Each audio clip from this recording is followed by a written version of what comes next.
Колко хора са живели преди 89-та година в Мугла? Ами над 1000 човека. Имаше училище с над 360 ученика. Училищният двор сутрин, като се строяха за гимнастика, не можеше да ги побере. И в течение на времето, с годините, децата намаляха, станаха смесени паралелки и в днешно време е съвсем естествено родителите няма как да държат децата си в смесена паралелка, заедно с децата и родителите. И така селото се обезлюдява. В едно село няма ли деца, виждате какво се случва. А знаете ли коя година е последното бебе, което е родено в Мугла? И 13-та година, но не живее в Мугла. Преди 10 години е последното бебе родено? Да. Населението в Мугла е над 75 годишна възраст. По-млади хора няма. Как оцеляват тези хора зима? Преди 11-12 години имахме лекар, но населението намаля, явно и тя нямаше сметка. Вие знаете сега какво се случва. Лекарката напусна и останахме без лекар. След това многократно сме писали, подавали сме сигнали, че имаме нужда от лекар. Няколко човека са идвали, гледаха, но категорично отказваха да останат. Ами сега, ако не дай се Боже се случи нещо, се обаждаме на 112, идва линейка. По този път от Смолян? По този път. Но сме имали случаи, когато и в линейката човека почива. Да, ние тези 26 км ги пътувахме час и малко, заради състоянието на пътя. Този път от кога е в такова състояние? Ами да ви кажа, че е правен асфалт 85-та и 6-та година, 36-7 години е. Проблема е в това, че от републикански пътя става общински и в момента общината трябва да поддържа и се грижи за този път. А видяхме, че доста от пътя е изрязан като че ли с машина. Това защо е така? Ами изрязан е с машина, понеже миналата година, лятото, се прокараха подземен кабел. Кабел за... За електричество. А това от общината ли го правиха? Това го правиха EVN. В момента кой би трябвало да поеме този път? Общината или EVN след ремонта? Ами то след ремонта би трябвало и едната и другата страна да са ангажирани и да...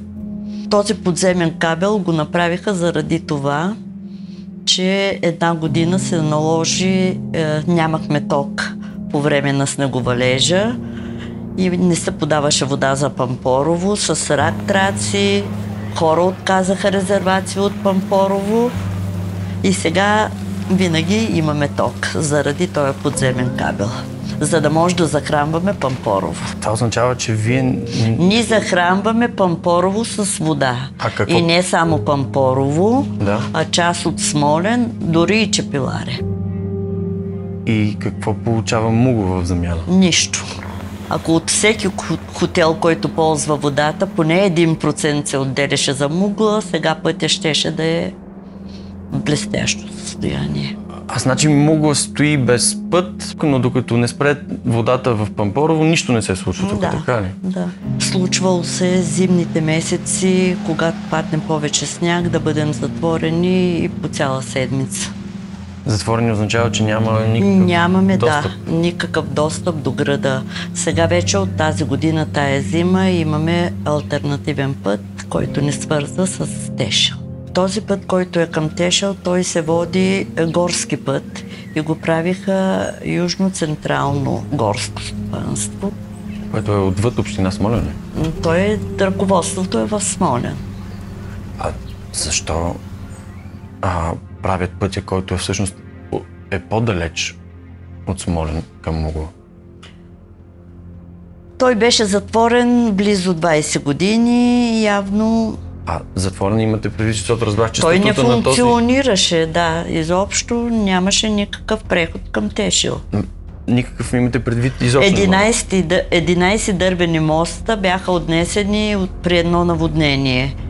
И оттам после, близо 20 години, пътя беше откъснат. Ние сега, когато идвахме по пътя от Смолян, минахме през един дървен мост. има по този път. Да, да. А по този път има 11, които са били отнесени. Да, 11, които бяха отнесени, Значи, сега са бетонни вече.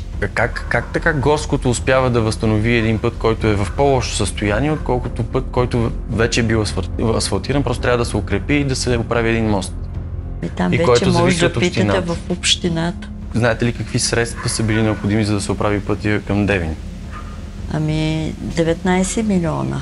19 милиона са събрани от лични средства от горското стопанство. Така пишеше. Това съм прочела, това казвам. Защо се възстановява път с собствени средства от горското стопанство по-бързо, отколкото... Ами предполагам, аз ви казах, че има баир, който трябва, сигурно и дървета не са сечени от години. Предполагам, че и това е една от причините. Че има повече гора от тази страна. Ами разбира се, да. Това става въпрос за дърводобив. Да, естествено. В 19 милиона успяват да построят 11 моста и да направят всичките тези подпорни стени за 20 км път. 18 км до Тешел, да. Значи около, да кажем, 20-25 милиона са необходими за направата на пътя към Смолян. 20 да ги сложим пак. Което е същото. И той е 17 км до затвора. Да, от затвора нататък пътя е... Да. Значи, реално пътя, който трябва да се възстанови, е по-кратък, отколкото пътя до Тешел. Да. Не мога да си обясня защо се случва това нещо. Защо пътя, който ви свърза към по-големия град, не бива възстановен, а към Тешел не е розова картинката като цяло. Хич даже. Това ви натъжава, виждам. Много. Като знам какъв живот е кипял, всички бяха по 2 паралелки. То беше нещо и доскоро младежи, купони, не знам какво, сега вече пустош.